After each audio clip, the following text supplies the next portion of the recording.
വിസ്മയ മോഹൻലാൽ ചിത്രം തുടക്കത്തിന്റെ റിലീസിന്റെ തിരക്കിലാണ് സംവിധായകൻ ജൂഡ് ആന്റണി ജോസഫ്. ചിത്രത്തിൽ മോഹൻലാലും ക്യാമിയോ വേഷത്തിൽ എത്തുന്നുണ്ട്.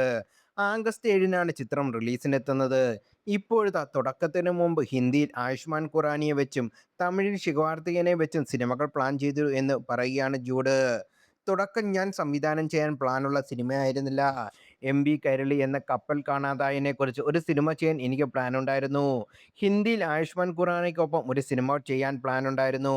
അതിൻ്റെ സ്ക്രിപ്റ്റ് നടക്കുന്നുണ്ടായിരുന്നു. ഒപ്പം തമിഴിൽ ശിവകാർത്തികേയനെ വെച്ചും ഒരു സിനിമ പ്ലാൻ ചെയ്തിരുന്നു. ഞാൻ ഒരുപാട് കാര്യങ്ങൾ ചെയ്യുന്നുണ്ടായിരുന്നു. പക്ഷേ ഒന്നും കംപ്ലീറ്റ് ആയില്ല.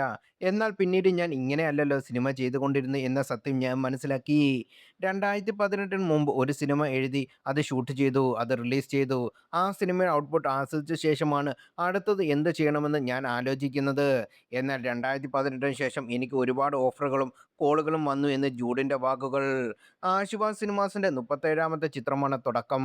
ആക്ഷൻ മൂഡിലാണ് സിനിമ ഒരുങ്ങുന്നത് എന്ന റിപ്പോർട്ടുകളുണ്ട്.